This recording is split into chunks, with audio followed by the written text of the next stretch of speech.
Upang matiyak ang kaligtasan ng publiko ngayong panahon ng Kapaskuhan, humigit kumulang 14,600 na PNP personnel sa pamuno ni Acting Chief PNP Police Lieutenant General Jose Melencio Nartates Jr. ang ipinakalat sa buong Metro Manila. Ayon sa National Capital Region Police Office spokesperson na si Police Major Hazel Asilo, nananatiling mapayapa ang sitwasyon at wala silang namomonitor na anumang malaking insidente o banta sa seguridad.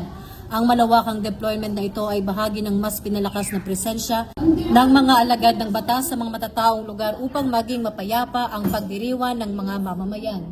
Bilang bahagi ng pagbabantay, personal na binisita ni Police Major General Anthony Aberin, Regional Director ng NCRPO, ang mga pangunahing sakayan tulad ng Parañaque Integrated Terminal Exchange at mga bus terminal sa Cubao, Quezon City noong Martes.